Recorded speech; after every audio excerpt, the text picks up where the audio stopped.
Hello dear student, welcome है आपका हमारे यूट्यूब चैनल वीकेटी केमिस्ट्री में।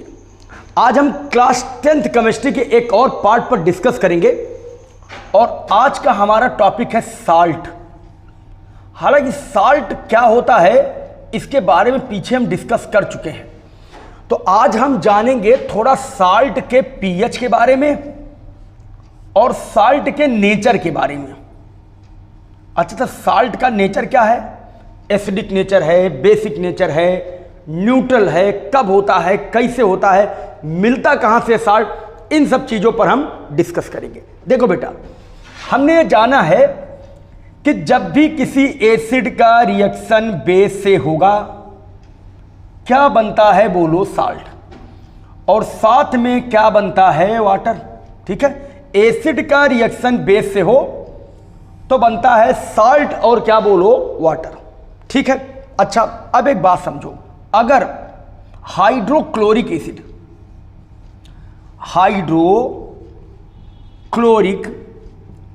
एसिड का साल्ट होगा, मतलब अगर HCl अपना साल्ट बनाता है, कौन बनाता है? HCl। आप जानते हो कि HCl एक एसिड है और अगर ये अपना साल्ट बनाता है तो इसके साल्ट को बोलते हैं क्लोराइड। क्या बोलते हैं? क्लोराइड। ठीक है। अच्छा, अगर हमारे पास एक एसिड होता है सल्फ्यूरिक एसिड मींस H2SO4, अगर ये अपना साल्ट बनाए, जैसे इसने बना दिया Na2SO4 सोडियम सल्फेट, जैसे यहां बन गया NaCl, तो इसको बोलते हैं सोडियम क्लोराइड, इसको बोलते हैं सोडियम सल्फेट, इसको बोलते हैं सोडियम सल्फेट। तो salt of hydrochloric acid chloride कहलाते हैं, salt of sulphuric acid sulphate कहलाते हैं। ऐसे salt of H2CO3 means carbonic acid, जल्दी बोलो, ये कहलाएंगे सोडियम कार्बोनेट। क्या कहलाएंगे? कार्बोनेट। अब जरा एक बात ध्यान दो, इस साल्ट में भी सोडियम है, इस साल्ट में भी सोडियम है, इस साल्ट में भी सोडियम है, मतलब ये साल्ट हमारे तीनों सोडियम फैमिली के साल्ट कहलाएंगे। किस फैमिली के? सोडियम फैमिली के साल्ट कहलाएंगे। एक ही परिवार के तीनों लोग हैं, एक ही परिवार के तीनों लोग हैं। अगर मैं लिखता हूं NaCl, अगर मैं लिखता हूं NH4Cl, तो आप देखो दोनों ही Cl हैं, ये क्लोराइड फैमिली के साल्ट कहलाएंगे। किस फैमिली के? क्लोराइड फैमिली के साल्ट कहलाएंगे। हालांकि इससे हमारा बड़ा लेना देना नहीं होता कि कौन किस फैमिली का साल्ट है। बेटा, साल्ट तो साल्ट, हमको मेन ये पहचानना होता कौन साल्ट होता है, किस फैमिली का है, उससे बड़ा लेना देना नहीं है। लेकिन बेसिकली हम ये जानते हैं कि ये क्लोरीन फैमिली का हो गया, क्लोराइड फैमिली का, ये सोडियम फैमिली का हो गया। तो सल्फ्यूरिक एसिड का साल्ट सल्फेट, हाइड्रोक्लोरिक एसिड का साल्ट क्लोराइड और कार्बोनिक एसिड का साल्ट कार्बोनेट कहलाता है। अब मैं तुमको बताने चल रहा हूं कि आखिर कैसे ये क्लोराइड, सल्फेट, कार्बोनेट बनते हैं, बनेगा कैसे ये साल्ट। ठीक है, इस साल्ट का प्रिपरेशन कैसे होगा, चलो देखिए बात करते हैं। देख बेटा, अगर हमारे पास एक बेस हो NaOH, ठीक है, और मैं ले लूं H2SO4, तो देखो ये हमारे पास है एसिड, ये हमारे पास है बेस और ये हमारे पास क्या हो गया? एसिड। अब एक चीज ध्यान से सुनो, सल्फेट पर होता है डबल माइनस और यहां जो Na है इस पर एक क्या है? प्लस। आप भी जानते हो प्लस वाला जाके किससे जुड़ेगा? माइनस में, तो इसको भी 2 बार करना पड़ेगा, तो ये बनाएगा Na2SO4, मतलब साल्ट ऑफ सोडियम, टोटल बोलते हैं सोडियम सल्फेट। तो सल्फ्यूरिक एसिड का साल्ट कहलाएगा क्या बोलो? सल्फेट। ठीक है। अच्छा, अगर मैं मान लो रिएक्शन कराता हूं NaOH का H2CO3 से, तो ये एक है कार्बोनिल एसिड, ये है बेस, फिर वही कहानी, इन पर होता है डबल माइनस और सोडियम पर एक प्लस, तो आपको एक प्लस और बढ़ाना पड़ेगा, ये बनेगा Na2CO3, मतलब क्या बोलो? कार्बोनेट। सबके साथ वाटर निकलेगा, सबके साथ वाटर मॉलिक्यूल निकलेगा, सोडियम सल्फेट, सोडियम कार्बोनेट, इस तरीके से साल्ट नाइट्रेट साल्ट बनते जाएंगे तो carbonate, nitrate, sulphate, chloride, all are the varieties of salt. ये सब साल्ट की क्या होती हैं बोलो, वैरायटी होती है। एसिड बेस रिएक्ट करेगा और साल्ट बताएगा। अब आपको एक गजब की चीज बताने वाला हूं, ठीक है। देखिए क्या है बात, ये है कि हमको 3 साल्ट दिए गए हैं, हमको 3 साल्ट दिए गए हैं। सबसे पहला जो साल्ट हमको दिया गया है, हमको 3 साल्ट दिए गए हैं NaCl। इसका pH हमको करेक्ट 7 बताया गया है, मतलब ये होगा न्यूट्रल, ये होगा न्यूट्रल। दूसरा साल्ट हमको दिया गया है सोडियम कार्बोनेट, इसका pH दिया गया है 9, मतलब ये होगा बेसिक। और तीसरा साल्ट हमको दिया गया है NH4Cl अमोनियम क्लोराइड, इसका pH है 6, मतलब ये क्या होगा, एसिडिक। अब चलिए हम प्रूफ करेंगे कि कौन न्यूट्रल होगा, कौन एसिडिक होगा, कौन बेसिक होगा। कुछ गड़बड़ आ रहा है क्या? ठीक है, कौन न्यूट्रल होगा, कौन एसिडिक होगा, कौन बेसिक होगा। तो एक चीज बता दूं, मान लो एक कंटेनर हमारे पास है, हमारे पास एक कंटेनर है और उस कंटेनर में H+ है। अब ध्यान से सुनो, मैं तुमको एक बार बता चुका हूं, हमारे पास बेटा एक है स्ट्रॉन्ग एसिड और हमारे पास है एक स्ट्रॉन्ग बेस। अब कुछ लोग के दिमाग में बात आ रही होगी कि आखिर ये स्ट्रॉन्ग एसिड क्या होता है, स्ट्रॉन्ग बेस क्या होता है। तो बेटा इनके कुछ नाम आपको याद करने पड़ेंगे, ठीक है। जैसे स्ट्रॉन्ग एसिड एक होता है HCl और स्ट्रॉन्ग बेस एक क्या होता है NaOH। चलिए नाम पता पा गए सर।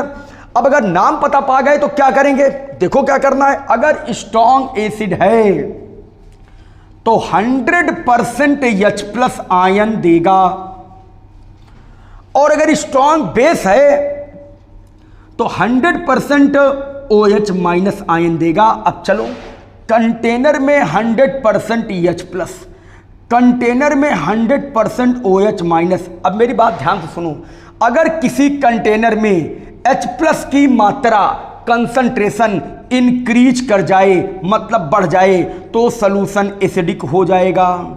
अगर किसी वजह से OH की कंसंट्रेशन बढ़ जाए तो सॉल्यूशन बेसिक हो जाएगा। जैसे सब्जी में अगर नमक ज़्यादा हो जाए तो कहेंगे नमक तेज हो गया, और अगर चाय में चीनी ज़्यादा हो जाए तो बोलेंगे चीनी ज़्यादा हो गई। सपोज करो एक चाय में हमने 1 चुटकी नमक डाला और 1 मुट्ठी चीनी डाल दिए, तो आपको चाय मीठी लगेगी। क्या चाय में नमक नहीं पड़ा? हाँ, नमक तो पड़ा है, लेकिन मीठा वाला टेस्ट ज़्यादा आ रहा है क्योंकि उसकी मात्रा क्या है बोलो, ज़्यादा। ऐसे ही अगर किसी कंटेनर में OH भी हो और H भी हो, मतलब बेसिक बिहेवियर भी हो और एसिडिक भी हो, लेकिन एसिडिक का कैरेक्टर ज़्यादा हो, H+ की मात्रा ज़्यादा हो, माना H+ है 100% और OH है 10%, एक ही डिब्बे में 10% OH है और 100% H है, तुम्हारा सॉल्यूशन एसिडिक कहलाएगा, क्योंकि H+ की मात्रा क्या है, ज़्यादा। उल्टा कर दो,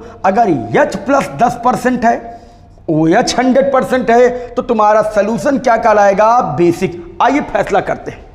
यहां पर तो H+ भी 100% है और OH- भी 100% है, मतलब दोनों की कंसंट्रेशन क्या है, बराबर। लो बच्चा, अब ना सॉल्यूशन एसिडिक ना सॉल्यूशन बेसिक। अब एक काम करना है, इस पर पानी छिड़क के चेक कर लो।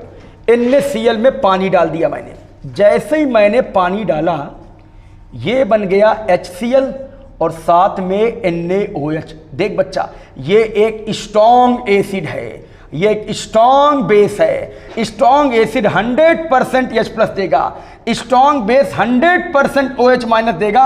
दोनों की मात्रा क्या है, बराबर। इसका मतलब NaCl कैसा होगा, न्यूट्रल होगा। इसकी न्यूट्रलिटी यहां से चेक होगी कि दोनों अगर स्ट्रॉन्ग हैं तो दोनों 100% देंगे। इनसे बनने वाला साल्ट हमेशा क्या होगा बोलो, न्यूट्रल कंडीशन में होगा। अच्छा आइए Na2CO3 की बात करें। चलो इस पर भी पानी छिड़क दिया मैंने, इस पर भी H+ OH- छिड़क दिया, लेकिन हम जानते हैं कि कार्बोनेट पर डबल क्या होता है, माइनस। इसलिए यहां भी हमको सारी चीजें 2-2 बार लेनी पड़ेगी। मतलब जो बन रहा है वो हमारा क्या बन रहा है, देखिए एक तो बन रहा है H2CO3, इसको 2 बार दिए, और एक बन रहा है NaOH, क्या बन रहा है, NaOH। तो तुम्हारी जानकारी के लिए बताऊं, H2CO3 एक WA होता है, माने वीक एसिड। अगर ये टूटेगा तो तुमको ये केवल 10% H+ देगा, 10% H+ देगा। ये वीक एसिड होता है, ये 100% टूटने की औकात नहीं रखता। NaOH लो 100% टूटेगा। फैसला करो, एक कंटेनर में 100% OH- है, एक कंटेनर में 10% H+ है। बोलो ज्यादा कौन है, OH-? हाँ सर, OH ज्यादा है। OH ज्यादा है तो बेसिक होगा, और अगर बेसिक होगा तो pH 7 से ज्यादा होना चाहिए। देखो ये pH 7 से क्या है, ज्यादा 9 है। मतलब सोडियम कार्बोनेट तब बनता है जब एक वीक एसिड और एक स्ट्रॉन्ग बेस होता है, क्योंकि बेस स्ट्रॉन्ग है, इसको पैदा करने वाला बेस स्ट्रॉन्ग है, इसलिए इसका कैरेक्टर भी क्या होगा, बोलो बेसिक होगा। चेक करना हो किसी साल्ट को कि एसिडिक बेस, पानी छिड़क कर चेक कर लो। इन पर पानी छिड़कते हैं, चलिए इन पर भी पानी छिड़कते हैं। जैसे ही पानी छिड़का मैंने, H+OH- NH4Cl-, A बन गया HCl + NH4OH। ये है WB वीक बेस, 10% OH- देगा। HCl को बताना ही नहीं है, स्ट्रॉन्ग एसिड है, 100% H+ देगा। बोलो जल्दी सोल्यूशन क्या होगा, हाँ बोलो क्या होगा, सोल्यूशन होगा एसिडिक। वेरी गुड, क्योंकि H+ 100% दे रहा है तो कैरेक्टर क्या होगा, एसिडिक। ऐसे हम पता लगाएंगे कि कब हमारा सोल्यूशन साल्ट का एसिडिक होगा, बेसिक होगा या न्यूट्रल होगा। अब थोड़ी चीज आपको बताऊं, हमारे स्वतंत्रता संग्राम में गांधी जी ने नमक आंदोलन शुरू किया था। गुजरात से दांडी यात्रा निकाली थी। दांडी नमक की एक वैरायटी थी, तो उन्होंने समुद्रों से एक यात्रा शुरू की थी, जिसका हमारे फ्रीडम में, हमारे देश के स्वतंत्रता में बहुत बड़ा योगदान था। तो आइए थोड़ा सा बेसिक जानते 2-3 मिनट में कि हमको नमक मिलता कहाँ से। जो कॉमन साल्ट होता है NaCl को बोलते हैं कॉमन साल्ट, और इसी को बोलते हैं रॉक साल्ट।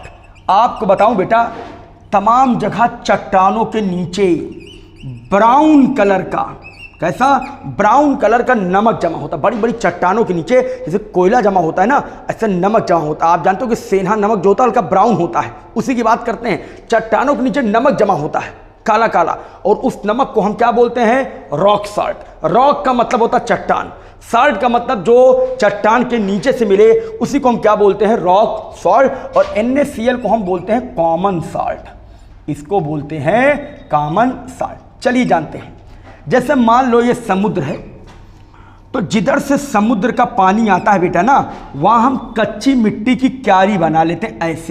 ऐसे क्यारी, इस तरीके से ऐसे क्यारी बना लेते हैं। 1 2 3 4 5 6 7 8 9, ऐसा नहीं कि 9 ही होता है, इसे क्यारी बहुत बना लेते हैं। अब जो समुद्र का पानी आता है, ठीक है, जो पानी आता है वो इनमें भर जाता है। ऐसे क्यारी पानी यहाँ छोटा छोटा बनाए हैं, इसमें पानी पूरा भर गया, ऐसे भरा रहने देते हैं। और जब सनलाइट इस पर गिरती है तो वाटर का होने लगता है इवोपोरेशन, वाष्पीकरण। वाटर का इवोपोरेशन होने लगता है, पानी पूरा ऊपर बन जाता भाप बन के, और इस क्यारी में जम जाता है, क्या बोलो, साल्ट। वही नमक जो हम घर पे खाते हैं, साल्ट जम जाता है इसके अंदर, और वो थोड़ा मटमैला होता है, क्योंकि उसमें और भी कई चीज़ें मिली हुई होती हैं। मतलब NaCl तो होता ही है, साथ साथ और भी तमाम तरीके के साल्ट समुद्र से आके इकट्ठा हो जाते हैं। ऐसा थोड़ा समुद्र केवल प्योर नमक लेके आएगा। समुद्र को ये पता है कि नमक इकट्ठा करने वाले लोग बाहर क्यारी बना रहे हैं, हमको प्योर नमक लेके आना, तुरंत डिब्बे में भर के पैक करके बेचना शुरू कर देंगे। तो सारी इम्प्योरिटीज समुद्र के साथ इसमें आ जाती हैं। फिर इसको फैक्ट्री में ले जाते हैं, फिल्टर करते हैं, इसमें आयोडीन मिलाते हैं, तब वो मार्केट में लाया जाता है। तो ये भी हमको जानना था कि कहाँ से आया, समुद्र से कैसे बनता है, ये रॉक सॉल्ट क्या होता है। ठीक है, तो आज हमने जाना कि साल्ट क्या होता है, उसका pH क्या होता है, कब एसिडिक होगा, कब बेसिक होगा, मिलता कहाँ से है। तो अगर वीडियो आपको अच्छा लगा हो तो लाइक करिए, सब्सक्राइब करिए एंड शेयर करिए। Thank you for watching.